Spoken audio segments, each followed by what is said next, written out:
ایک مکران شاہ بادشاہ گزرا ہے ایران کا، کچھ نرم دل تھا، وہ نا سیر کرنے نکلا، درمیان میں پل آتا تھا، ایک دریا تھا، اس کا پل تھا، اور پل کے اس پار جنگل تھا، سبزہ تھا، سیرگاہیں بنی ہوئی تھی۔ بادشاہ وہاں 2-4 دن رہنے کا ارادہ کیا۔ جب بادشاہ وہاں پہنچتا ہے نا مکران شاہ، تو اس نے دیکھا کہ وہاں 2-3 دن قیام کرنا ہے، جھیل ہے، سیرگاہ ہے، وہاں اس نے رکنے کا پروگرام بنا لیا۔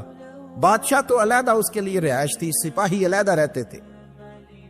یہاں تو لوگ کہتے ہیں نا وہ پولیس کو ڈانٹتے ہیں، پولیس کو پوچھتے ہیں، اور بھائی پولیس تو تمہارے ماتحت ہوتی ہے، پولیس تو سمجھ گئی ہے کہ تم کس طرح ان سے کام لیتے ہو، ان کو تو تم اپنے تحت رکھتے ہو۔ پولیس والے علیحدہ رہتے تھے، اس کے ساتھ جو سپاہی گئے ہوئے تھے، گن مین گئے ہوئے تھے۔ مکران شاہ سیر سپاٹے پہ رہتا تھا۔ ایک بوڑھی عورت تھی، اس کی ایک گائے تھی، وہ جنگل کے اندر بوڑھی رہتی تھی، گائے اس کی وہاں چرتی رہتی تھی۔ شام کو وہ گائے گھر لوٹتی، بوڑھی دودھ پی کے سو جاتی۔ سپاہی اس بوڑھی کے پاس آئے، کہنے لگے تیری گائے بڑی صحت مند ہے، ہمارے ہاتھ بیچ دے۔ بوڑھی نے کہا میرے بڑھاپے کا سہارا ہے، اس کا دودھ پی کے میں زندہ ہوں، بیچوں گی نہیں۔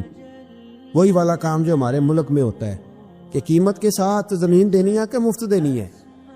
جب بڑے آدمی کو پسند آ جاتی ہے تو کہتے ہیں مول دینی ہے کہ مفت دینی ہے، دینی پڑتی ہے، غریب ہے، کیا کریں، مجبور ہے، مظلوم ہے۔ کہا بوڑھی عورت سے سپاہیوں نے بیچ دے، کہا نہیں، کہنے لگے نہیں بیچے گی تو ہم لے لیں گے۔ اس عورت کی گائے زبردستی سپاہی ذبح کر کے کھا گئے۔ بوڑھی نے بادشاہ تک پہنچنا چاہا لیکن اس کو پہنچنے نہ دیا گیا، منع کر دیا گیا، اس کی رسائی نہ ہو سکی، غریب عورت تھی۔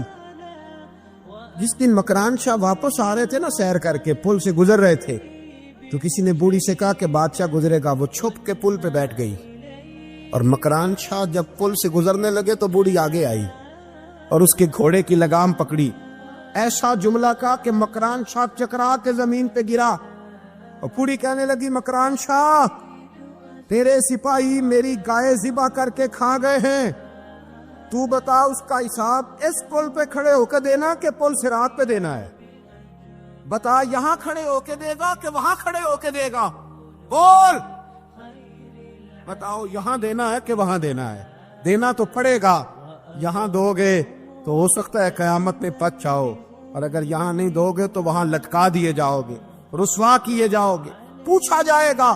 مکران شاہ چکرا کے گرا زمین پہ اور گر کے کہنے لگا بی بی میں وہاں حساب نہیں دے سکتا، دو دینا یہی لے لے، جو لینا یہی لے لے، آ جاؤ آ جاؤ، وقت ہے، گنجائش ہے، مہلت کے دنوں میں توبہ کر لو، پلٹ آؤ، اللہ کے حضور حاضر ہو جاؤ۔ حضرت ابی بن کعب رضی اللہ تعالیٰ عنہ نے امیر المومنین سیدنا فاروق اعظم پہ مقدمہ کر دیے۔ عدالت تھی، جج تھی حضرت زید بن ثابت۔ حضرت عمر پہنچے، حضرت زید بن ثابت اٹھ کے کھڑے ہوئے، جگہ خالی، کا امیر المومنین بیٹھ جائیے۔ آپ فرمانے لگے زید یہ تم نے ناانصافی کی، ہم دونوں آئے تھے مقدمہ لے کے، یا تو دونوں کے لیے جگہ بناتے، تم نے ٹھیک نہیں کیا۔ پھر بات ذرا آگے بڑھی، حضرت ابی بن کعب نے مطالبہ کیا کہ حضرت عمر فلاں بات پہ قسم اٹھائیں، تو حضرت زید بن ثابت جاج تھے، کہنے لگے آپ امیر المومنین سے یہ مطالبہ کر رہے ہیں؟ آپ اس مقدمے کا فیصلہ کر لیں، اس کے بعد میں آپ کو فارغ کر دوں گا۔ آپ مجھے امیر المومنین کہہ رہے ہیں، اور امیر المومنین کہہ کے آپ یک طرفہ ہو رہے ہیں، اور جو آدمی انصاف لینے آپ کے دروازے پہ آیا ہوا ہے، اس ملک کا مسئلہ کیا ہے؟ اس ملک کا مسئلہ غریبی نہیں، میرے وطن کا مسئلہ یہ ہے کہ امیر غریب کے لیے قانون الگ الگ ہے۔ یہاں 11 سال 12 سال ایک شخص جیل میں رہ کے آتا ہے، لیکن بعد میں پتہ چلتا ہے وہ تو بے گناہ تھا، اس کے 11 سال کون واپس کرے گا؟ اس کے 20 سال زندگی کے جو سلاخوں کے پیچھے کٹ گئے کون واپس کرے گا؟ اور امیر آدمی وہ تو قبل از گرفتاری ضمانت کرا لیتا ہے، ان کے پاس تو بڑے بڑے ایشو ہیں، بڑے بڑے وکیل ہیں، بڑے بڑے ڈاکٹروں کی ان کے پاس رپورٹیں ہیں، وہ تو سارا کچھ کر سکتے ہیں، کوئی ہے ہی نہیں ان کو روکنے والا۔ میرے عزیزو آپ سمجھے میری بات کو، حضرت عمر فاروق فرمانے لگے یہ فیصلہ کر لیں، اس لیے کہ حضرت عمر اگر صرف اپنا سوچتے تو نظریہ نہیں بچتا تھا۔ جناب عمر رضی اللہ تعالیٰ عنہ نے نا صرف اپنا نہیں سوچا، انہوں نے کہا کہ سچ کو فروغ دیا جائے، ذات سے نکلا جائے۔ آپ فرمانے لگے تو نہ عمر کو کسی اونچی اڑان میں مبتلا نہ کر، عمر کو پتہ ہے عمر کیا ہے، اسے وہ دور یاد ہے جب وہ اونٹ چرایا کرتا، لہذا میرے لیے وہی فیصلہ کر جو فیصلہ کرنے کا طریقہ قرآن و سنت نے ہمیں عطا فرمایا ہے۔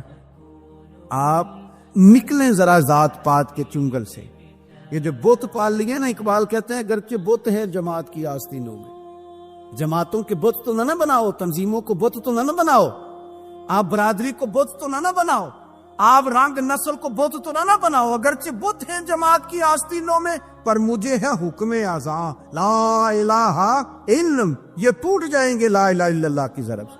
وسیع الظرف، وسیع المزاج بنے، وسیع المشرب بنے۔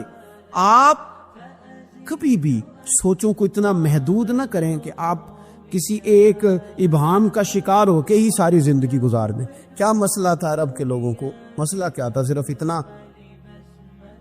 ایک عجیب روایت ہمیں ملتی ہے سیرت کی کتابوں میں، میرے نبی پاک صلی اللہ تعالی علیہ وسلم نا رات کے وقت پہاڑ کی چوٹی پہ بیٹھ کے قرآن پاک کی تلاوت کرتے تھے۔ حضور نا رات کے وقت قرآن پاک کی تلاوت کر رہے تھے، نبی کریم تلاوت کر رہے تھے،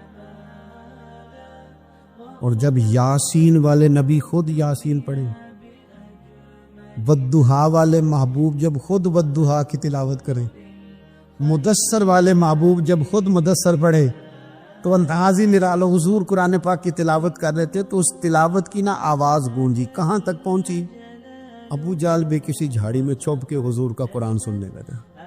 سریلی اتنی تھی، اس میں لطف ہی اتنا تھا، ابو سفیان بھی آ گئے، کسی جھاڑی میں چھپ کے قرآن سننے لگے۔ اخنس بن شریک بھی آ گیا، تھوڑا نہیں سنا، ساری رات ہی حضور کی تلاوت سنتے رہے، ساری رات تلاوت۔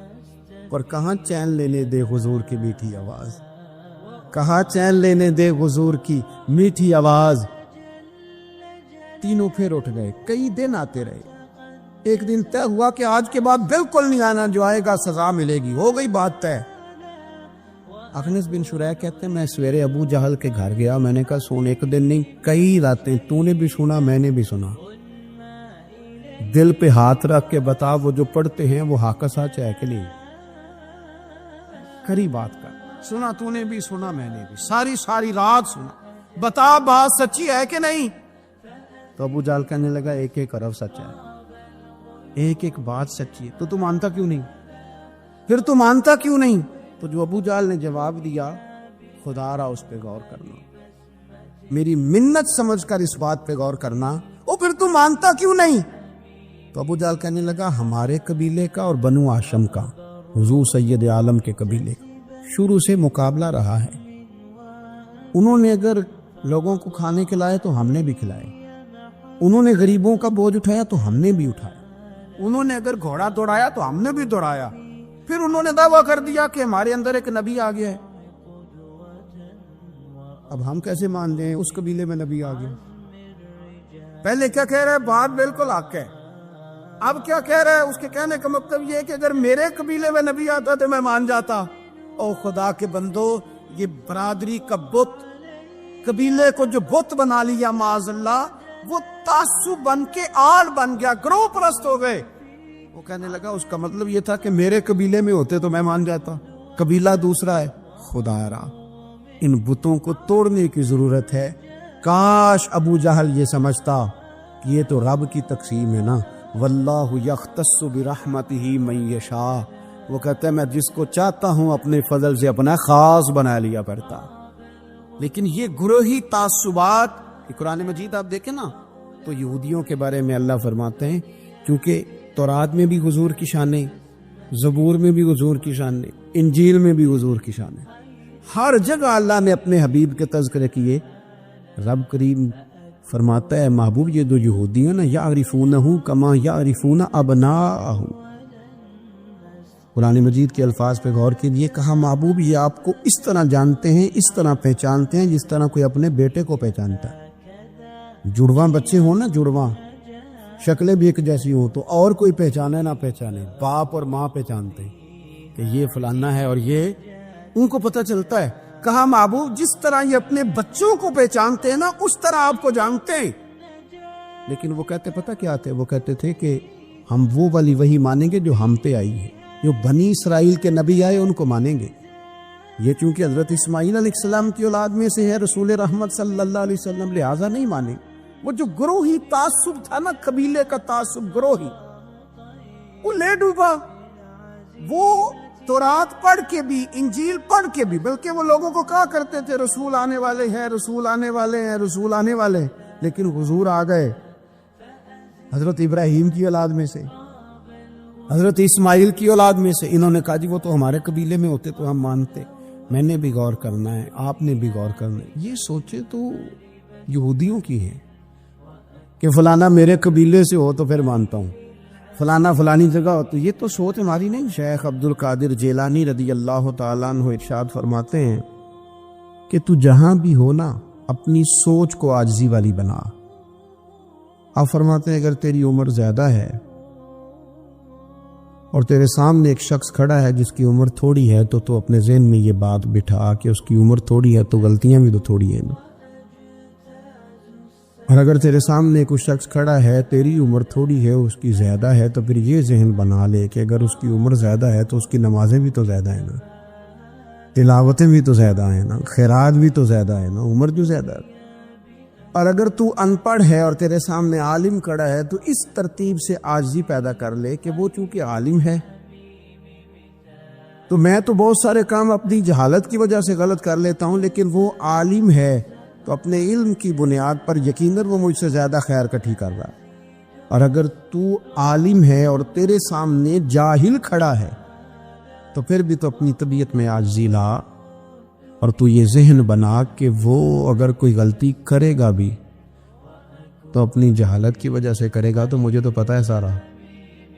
ایسا نہ ہو کہ میرا گناہ ڈبل لکھ دیا جائے. اب جہاں ہیں جس ترتیب سے ہیں اس ترتیب سے ہی اپنی طبیعت کے اندر عاجزی لائیں. نبی پاک صلی اللہ تعالی علیہ وسلم نے فرمایا، حضرت عبداللہ ابن مسعود رضی اللہ تعالیٰ عنہ حدیث کے راوی ہیں، حضور نے فرمایا جس کے دل میں رائی کے دانے کے برابر بھی تکبر ہوا وہ شخص جنت میں نہیں جائے گا.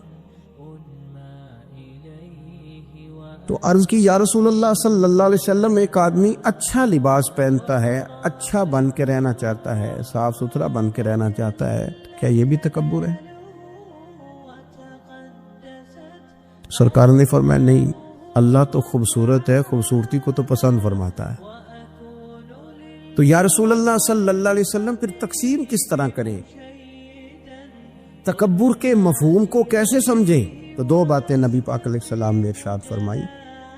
سارے عنوان کو ان دو باتوں میں سمجھا جا سکتا ہے. محبوب فرمانے لگے تکبر تو یہ ہے کہ بندہ حق قبول نہ کرے اور دوسرے بندوں کو اپنوں سے حقیر سمجھے. اگر تیرا کوئی بھی کمال قبول حق میں رکاوٹ بن گیا تب تو متکبر ہے، اور اگر کسی بھی مقام پر جا کر تو کسی کو حقیر سمجھنے لگ گیا پھر تو متکبر ہے. ورنہ اچھا لباس پہننے سے بندہ متکبر نہیں ہوتا، اچھی گاڑی میں بیٹھنے سے بندہ متکبر نہیں ہوتا، اچھے گھر میں رہنے سے بندہ متکبر. بلکہ حضرت باجدید بستامی رحمۃ اللہ علیہ تو یہاں تک فرماتے ہیں کہ میں نے بہت بڑے بڑے مکانوں میں درویش بستے دیکھے اور میں نے بڑے بڑے جبوں کے اندر تکبر کو ملاحظہ کیا، غرور دیکھا میں نے وہاں. عزیز دوستو، اپنے ذہنی سطح اس طرح کی بنائی جائے کہ مزاجوں میں ٹھہراؤ رہے، طبیعتوں میں. ہمیں نا دو تین چیزیں بڑا پریشان کرتی ہیں. بعض لوگ ایسے ہیں جو کسی بڑی برادری میں جس کو وہ بڑا سمجھتے ہیں، باقی تو اللہ کو پتہ ہے نا بڑا کون ہے. کسی بڑے قبیلے میں جس کو دنیا میں بڑا گردانا جاتا ہے، اس میں اگر وہ پیدا. امام اعظم ابو حنیفہ رحمۃ اللہ علیہ گزر رہے تھے تو بارش ہو گئی تھی اور کوفہ میں کیچڑ تھا، تو آپ نے جو جوتے پہنے ہوئے تھے ان جوتوں سے چلتے ہوئے نا آپ کے پاؤں سے کچھ مٹی اڑی، تو سامنے ایک یہودی تھا. اب اس زمانے میں دیواریں کچی ہوتی تھی، اس کے دیوار پر جا کے وہ مٹی جو تھی وہ لگ گئی. اب امام صاحب بڑے پریشان ہوئے کہ میں نے اس کی دیوار کو آلودہ کر دیا. یہاں تو لوگ اپنی اینٹیں رکھتے رکھتے کئیوں کی دیواریں توڑ ہی دیتے ہیں، اور پھر وہ اس پر ماننے کو بھی تیار نہیں ہوتے، تسلیم کرنے کو بھی تیار نہیں ہوتے. وہ کہتے ہیں پھر کیا ہو گیا، اب ہمارا یہاں گھر ہے تو ہم نے ٹرالی منگوانی نہیں تھی، ہمارا حق بنتا تھا. امام صاحب کے پیروں سے ذرا کیچڑ اڑا، یہودی کی دیوار پہ لگا، اس کی کچی دیوار تھی. امام صاحب پریشان ہو گئے، سوچنے لگے کہ اگر میں دیوار سے یہ کیچڑ اتارتا نہیں تو یہ بھی زیادتی ہے، میں نے اس کی دیوار کو گدلا کر دیا، اور اگر میں اتارتا ہوں تو کچھ مٹی اس کی دیوار کی بھی اتر جائے گی، کچی دیوار ہے، یہ بھی زیادتی ہے. مومن گناہ کو پہاڑ کی طرح سمجھتا ہے کہ کہیں گر نہ جائے، اس کی بھی کہیں سزا نہ مل جائے. امام صاحب نے اس کے دروازے پہ دستک دی، وہ باہر آیا تو اتفاق سے وہ آپ کا مقروض بھی تھا، اس نے پیسے دینے تھے. باہر نکلتے ہی کہنے لگا اوہ آپ تو قرض لینے آ گئے، میرے پاس تو ابھی گنجائش نہیں ادا کرنے کی. تو امام صاحب کہنے لگے تو قرض چھوڑ، وہ میں نے معاف کیا، میرے سے ایک غلطی ہو گئی ہے. میں آ رہا تھا، لکڑی کے جوتے اس زمانے میں کھڑاؤں لوگوں نے پہنے ہوتے تھے، کہا وہ میرے پیروں سے ذرا کیچڑ اڑا ہے، تیری دیوار پہ لگ گیا ہے. اب میں بڑی دیر سے کھڑا سوچ رہا ہوں کہ اگر میں تیری دیوار صاف نہ کروں تو میں نے یہ میلی کر دی، گدلی کر دی، یہ بھی بات درست نہیں ہے، زیادتی. اور اگر میں اسے صاف کرتا ہوں کچی دیوار سے کچھ مٹی اتر جائے گی تو یہ بھی زیادتی ہے. اب تو بتا میں کیا کروں؟ تو بے موسمہ پھل تھا نا یہ، تو بے موسمہ پھل دیکھ کے بندہ حیران ہو جاتا ہے. جو باتیں روٹین میں نہ ہو رہی ہوں وہ ذرا انوکھی لگتی ہے، بندہ حیران ہو گیا. غور سے امام صاحب کا چہرہ دیکھنے لگا، غور سے چہرہ دیکھنے لگا. ابھی تھوڑی دیر سوچنے کے بعد کہنے لگا حضور پہلے میں نے دین اسلام کے بارے میں پڑھا اور سنا تھا، آج میں نے دین دیکھا ہے. پہلے میں نے سنا تھا کہ دین اسلام اس طرح کا ہے، آج میں نے دین. ہم نہ پوری دنیا کے کافروں کو دین سنانا چاہتے ہیں، دکھانا نہیں چاہتے. ہم نیک نظر آنا چاہتے ہیں، نیک بننا نہیں چاہتے. ہم نیک نظر آنا چاہتے، نتیجہ کیا نکلتا ہے کہ کچھ عرصے کے بعد پتہ چل جاتا ہے بندہ کس لیول کا نیک ہے، کیا معیار ہے اس کی نیکیوں کا. کہنے لگا حضور پہلے میں نے دین سنا تھا، آج دیکھا ہے. آپ وہ مٹی کی دیوار پر جو کیچڑ لگ گیا ہے، دیوار کو بعد میں صاف کیجئے گا، پہلے کلمہ پڑھائیں تاکہ میرے اندر کا کفر صاف ہو جائے، مجھے مسلمان کر دے. جب بندہ بہت زیادہ غافل ہو جاتا ہے پھر اعلانیہ گناہ کرنے لگتا ہے. ایک گناہ پھر اس کا اظہار گناہ. ایک بندہ حدیث پاک میں آتا ہے، ایک بندہ رات کو کوئی غلطی کرتا ہے، اللہ تعالیٰ اس پہ پردہ ڈال دیتا ہے، لیکن وہ سویرے خود لوگوں کو بتاتا پھرتا ہے میں نے یہ کیا، میں نے یہ کیا. جب آپ اظہار گناہ کرتے ہیں نا تو سامنے والا بھی دلیر ہوتا ہے، کہتا ہے اس نے کیا میں کر لوں گا تو پھر کیا ہوا. ہمارے علماء نے لکھا ہے کسی کی نماز قضا ہو جائے تو کسی کو بتائے نہ، قضا پڑھ ڈالے، اس کا جگہ جگہ ذکر نہ کرے. جب آپ کہیں گے نا میری قضا ہو گئی تو آپ کے ساتھ رہنے والا بچہ دوست سمجھے گا یار اس کی قضا ہو گئی یا تو میری بھی ہو جائے گی تو کیا ہو. گناہ کرنا بھی گناہ ہے اور گناہ کا اظہار بھی گناہ ہے. نبی اکرم صلی اللہ تعالی علیہ وآلہ وسلم نے ارشاد فرمایا میری ساری امت کو معافی مل جائے گی سوائے ان لوگوں کے جو اعلانیہ گناہ کرتے ہیں. یہ بخاری مسلم دونوں میں حدیث موجود ہے. جو اعلانیہ گناہ، جنہوں نے خود ساری دنیا کو گواہ بنا لیا، میں نے یہ بھی جرم کیا، یہ بھی کیا، یہ بھی کیا، یہ بھی کیا، خود انہوں نے لوگوں کے. بہت بڑے غافل آدمی کی علامت ہے کہ گناہ کرے اور پھر اوپر سے اعلانیہ گناہ کرے، اتنا بڑا جرم کرے. پھر اگر ہم دیکھنا چاہیں کہ ہم غافل تو نہیں، تو غافل بندے کی چوتھی علامت یہ ہوتی ہے کہ وہ فضول کاموں میں وقت بڑا ضائع کرتا ہے. فضولیات میں ادھر بیٹھے ہیں ادھر بیٹھے ہیں، یہاں گپ شپ ہو رہی ہے، وہاں موبائل دیکھا جا رہا ہے. پھر کچھ ٹائم ملا ہے تو پھر کہیں دور دراز کسی ہوٹل پہ کھانا کھانے چلے گئے. پھر کچھ ٹائم ملا تو چلو نکلتے ہیں ذرا کوئی ہفتہ سیر کر آتے، یہاں گپ شپ ہے، فلاں کو ڈسکس کر لیتے ہیں، فلاں کے بارے میں بات کر لیتے ہیں، سیاسی تبصرے کر لیتے ہیں. یہ تھوڑی گفتگو ہو جاتی، چلے محلے داروں پہ تبصرہ شروع کرتے ہیں، کون روٹی زیادہ کھا رہا ہے اور کس کے پاس پیسے زیادہ آ گئے، چلو جا کے پتہ کرتے ہیں. حالانکہ یہ پتہ نہیں کرنا چاہیے تھا، پتہ تو اس کا کرنا چاہیے تھا جو بیچارہ کل سے بھوکا ہے. خبر تو اس کی رکھنی چاہیے تھی جس بیچارے کے گھر میں بچوں کے لیے پہننے کو کپڑے موجود نہیں ہیں. اس پر تبصرہ یہ کرتے ہیں کہ یہ محنت کیوں نہیں کرتے. اور اگر کسی پر اللہ عطا کر دے پھر حساب ضرور لگاتے ہیں کہ ذرا معلومات کرو یہ اتنی جلدی آگے کیسے نکل گئی. غافل بندے کی علامت ہے وقت کا ضائع کرنا اور فضول کاموں میں ضائع کرنا اور بلا وجہ ضائع. اور ایسے سوالات کرنا جن کی ضرورت ہی کوئی نہیں، بالکل ضرورت ہی نہیں، کوئی مطلب بھی نہیں، لیکن ہم لوگ وقت ضائع، یہ غفلت کی علامت، غفلت۔ اللہ والوں کی علامت کیا تھی؟ ایک بات انہوں نے زندگی میں لے لی، سیکھ لی، پھر ساری زندگی اسی پہ گزار دی۔ ان کا ارادہ تھا نا کشکول سیدھا کیا۔ کچھ لوگ ساری زندگی لیکچر قبول لے کے سن کے پھر بھی سمجھنے کو تیار، یہ غافل دل کی علامت ہے۔ اس لیے نبی پاک صلی اللہ تعالی علیہ وسلم نے فرمایا دو نعمتیں ایسی ہیں جن میں اکثر لوگ غفلت میں ہیں، ایک صحت اور دوسری فراغت۔ لوگ بلا وجہ وقت ضائع کرتے ہیں۔ اللہ نے صحت دی ہے، کسی خیر کے کام میں لگائیں۔ اگر آپ کے پاس فارغ وقت ہے تو قرآن پاک کو یاد کریں، ترجمہ اور تفسیر سے پڑھیں، محبوب پاک علیہ السلام کی احادیث کو یاد کریں، اللہ والوں کی باتیں سنیں۔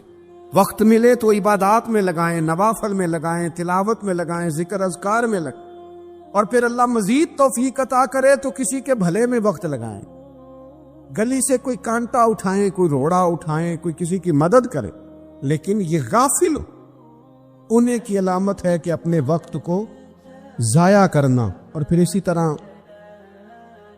غفلت کی پانچویں علامت یہ ہے کہ اگر بندے کو دنیا سے پورا پیار ہو جائے، یعنی شب قدر میں بھی آ کے کہتا ہے یا اللہ کبھی پیسے دے دے، میں شب برات والے دن بھی کہتا ہے کہ مالک اگر کبھی کوئی ایسا سبب لگ جائے نا، یعنی بیت اللہ شریف کے سامنے کھڑے ہو کے بھی اگر اس نے مال ہی مانگنا ہے، وہاں بھی اس نے یہی سوال کرنا ہے، حب پہ دنیا اتنی غالب آ جائے، تو یہ غافل ہونے کی علامت۔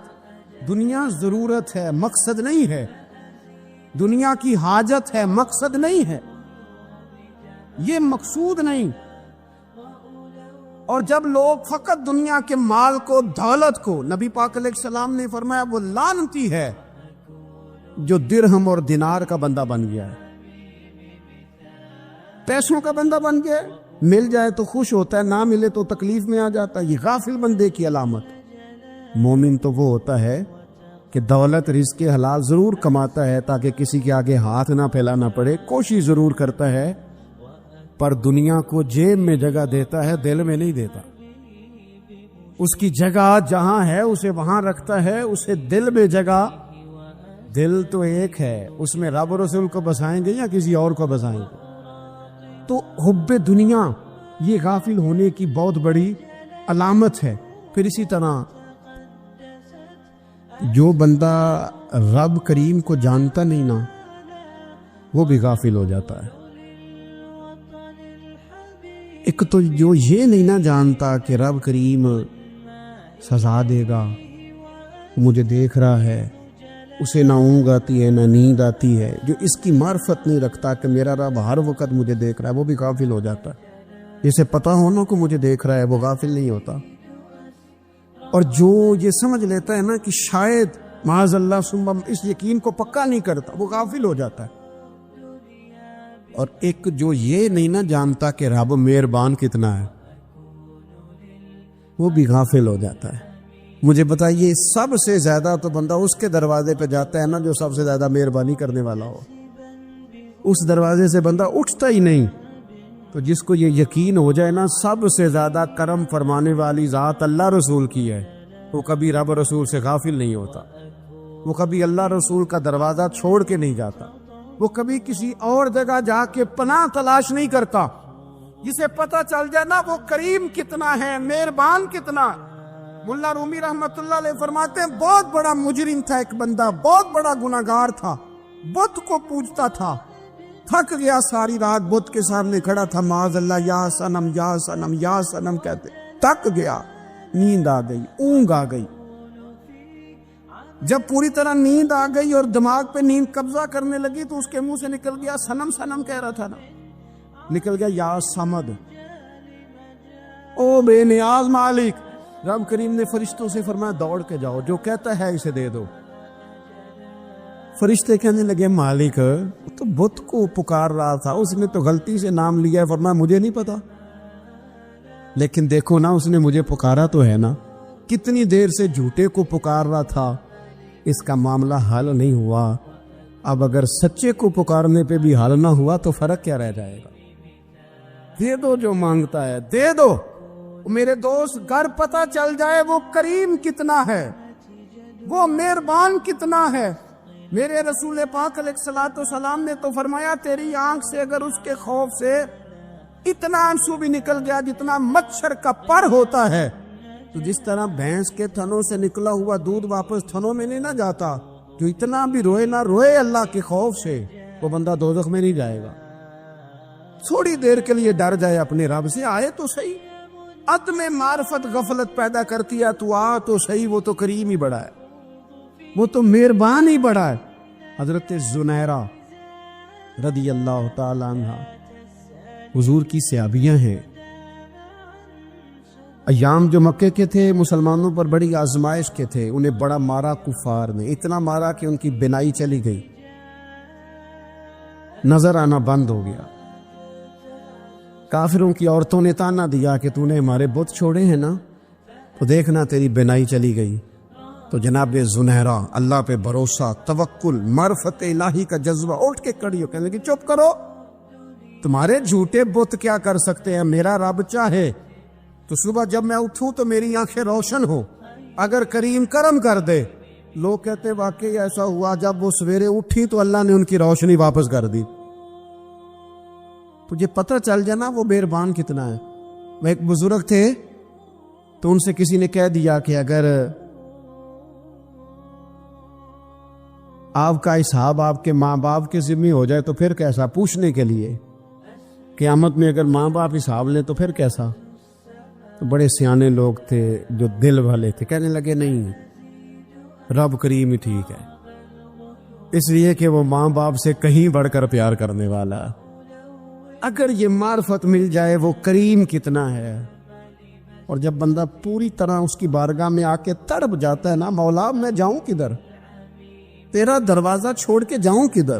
اقبال کہتے ہیں وہ ایک سجدہ جسے تو گراں سمجھتا ہے، 1000 سجدوں سے دیتا ہے آدمی کو نجات. تجھے جگہ جگہ جھکنا نہیں پڑے گا اگر تو صحیح معنوں میں اپنے رب کی بارگاہ میں جھک جائے. تو میرے عزیز کوشش کریں کہ اس کی معرفت، اس کا کرم، اس کی عطا اور اللہ تبارک و تعالیٰ کے حاضر و ناظر ہونے پر عین الیقین، عقل یقین حاصل کریں. اور پھر کہ غافل لوگوں کی صحبت بھی بندے کو غافل کر دیتی ہے. غافلوں کی صحبت میں نہ بیٹھے، ان کی صحبت میں بیٹھے جن کے پاس بیٹھنے سے دل میں رب رسول کی محبت پیدا ہوتی. غافلوں سے بچیں. چنگیاں دے لڑ لگی ساں تے چولی چ پھل پئے، تے جدوں میں پیڑیاں دے سنگ رل گئی تے میرے اگلے بھی ڈول گئے. برے آدمی کی صحبت بندے کو غافل کر دیتے. غافلوں کی صحبت میں کبھی نہ بیٹھے، کبھی نہیں. غافل آدمی آپ کو غافل کر دے گا. میرے نبی پاک علیہ الصلوۃ والسلام نے فرمایا انسان اپنے دوست کے مذہب پر ہوتا ہے. یہ بہت بڑے لفظ ہیں. فرمایا المرء علی دین خلیلہ، انسان اپنے دوست کے مذہب پر ہوتا ہے. تو دیکھ تو نے دوست کس کو بنایا، جو تیرے دوست کا مذہب ہوگا وہی تیرا ہو جائے گا. ہم نے دوست بنایا نا غوث پاک جیلانی کو، ہم نے یاری لگائی ہے نا داتا علی اجمیری سے، ہماری نسبت ہے نا معین الدین اجمیری سے، ہمارا تعلق ہے نا بہاؤالدین زکریا ملتانی سے، ہمارا رشتہ ہے نا حضرت مجدد الفسانی سے، ہم ماننے والے ہیں نا اعلیٰ حضرت بریلوی کے، ہمارا تعلق ہے کبھی جماعت علی سے کبھی مہر علی سے. ہمارا ان سے تعلق ہے تو صبح شام ہماری زبان پہ رہتا ہے بلغ العلا بکمالہ کشفت دجا بجمالہ حسنت جمیع خصالہ صلو علیہ وآلہ. ان سے تعلق جڑا ہے نا تو کئی دفعہ تنہائیاں تڑپا دیتی ہیں اور تڑپ کے کہتے اج سکھ متران دی ودیری ہے، اج سکھ متران دی. سکھ کہتے ہیں اڈیق کو، متر کہتے ہیں محبوب کو. اج سکھ متران دی ودھیڑی ہے، کیوں دلڑی اداس گھنیری ہے، لو لو وچ شوق چنگیری ہے. اج نینا لائیاں کیوں جھڑیاں، سبحان اللہ سبحان اللہ سبحان اللہ. پہلے کہتے ہیں سکھ متران دی ودھیری ہے یعنی اداس ہو، پھر حضور کے جلووں پہ نظر کرتے ہیں، کہتے ہیں سبحان اللہ سبحان اللہ، ما اجمل کا، ما احسن کا، ما اکمل کا، اور پھر فوراً کہنے لگے او کتنے میرے علی.